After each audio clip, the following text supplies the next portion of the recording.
মাত্র কয়েকটা দিন আগে সাউথ ইন্ডিয়ান তারকা প্রভাসের বহুল আলোচিত চলচ্চিত্র দ্য রাজা সাহেবের টিজার প্রকাশ্যে আনেন চলচ্চিত্রের নির্মাতা সংশ্লিষ্টরা।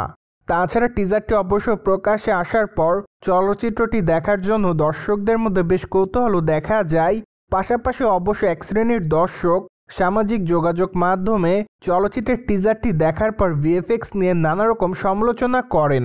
তাই তো বলাই বাহুল্য যে চলচ্চিত্রের টিজারটি প্রকাশ্যে আসার পর চলচ্চিত্রের নির্মাতা সংশ্লিষ্টরা অনেকটাই ট্রলের শিকার হয়েছিলেন। যদিও সে সকল ট্রল কিংবা সমালোচনাকে চলচ্চিত্রের নির্মাতা মারুতি সেভাবে গ্রহণ করেনি। তাই তো বর্তমানে নির্মাতা জানিয়েছে যে তাদের নির্মিত চলচ্চিত্রটির জন্য তারা প্রচুর পরিমাণ সময় ব্যয় করেছে, ফলে তিনি বিশ্বাস করছে যে চলচ্চিত্রটি দর্শকদেরকে হতাশ করবে না। তাই তো যখন চলচ্চিত্রটি সিনেমা হলে দর্শকরা দেখবে তখনই অবশ্য চলচ্চিত্রের বাস্তব ফিল পাবে দর্শকরা, এমনটাই দাবি করেন নির্মাতা।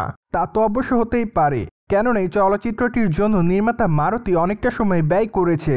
যদিও নির্মাতা বর্তমানে দাবি করেন যে তিনি দ্য রাজা সাহেব চলচ্চিত্রের জন্য টানা 120 দিন 16 থেকে 18 ঘন্টা কাজ করেছে, যাতে রাজা সাহেব চলচ্চিত্রের আউটপুটে কোনো কমতি না থাকে। পাশাপাশি অবশ্য চলচ্চিত্রের শেষ 20 মিনিটের ক্লাইম্যাক্সে থাকবে ব্যাপক পরিমাণ ভিএফএক্স এর কাজ, যার জন্য অবশ্য নির্মাতাদের টিমের প্রায় 300 দিনের মতো সময় লেগেছে। আর এজন্যই চলচ্চিত্রের মুক্তির তারিখ বারবার পরিবর্তন করতে বাধ্য হন চলচ্চিত্রের নির্মাতারা। যদিও নির্মাতা প্রথম দিকে ভেবেছিলেন যে তার চলচ্চিত্র দ্য রাজা সাহেব তিনি হয়তো কোনোরকমভাবে নির্মাণ করার পর সেটি অবশ্য প্রকাশ্যে আনবেন, কিন্তু হঠাৎ করে নির্মাতা তার পরিকল্পনা পরিবর্তন করেন, যার প্রেক্ষাপটে চলচ্চিত্রটির ভিএফএক্স এর জন্য নির্মাতা ব্যাপক পরিমাণ সময় ব্যয় করে। আর এজন্যই চলচ্চিত্রটি যথাসময়ে মুক্তি দিতে পারেনি চলচ্চিত্রের নির্মাতা। তার জন্য অবশ্য মাঝে নির্মাতা সকলের কাছে দুঃখ প্রকাশ করেন। যাই হোক, চলচ্চিত্রটি অবশ্য ডিসেম্বর মাসের 5 তারিখে মুক্তি দেওয়া হবে। তাই তো আপাতত সকল দর্শকরা দ্য রাজা সাহেব চলচ্চিত্রটি দেখার জন্য অপেক্ষার মধ্যে। বাই দ্য ওয়ে, দ্য রাজা সাহেব চলচ্চিত্রটি মূলত হরর এবং কমেডি ঘরানার। তাছাড়া চলচ্চিত্রের মূল গল্পটি মূলত একটি রাজমহলকে কেন্দ্র করে। যদিও চলচ্চিত্রের পর্দায় প্রভাসের লুকের অনেকটা পরিবর্তন দেখা যাবে।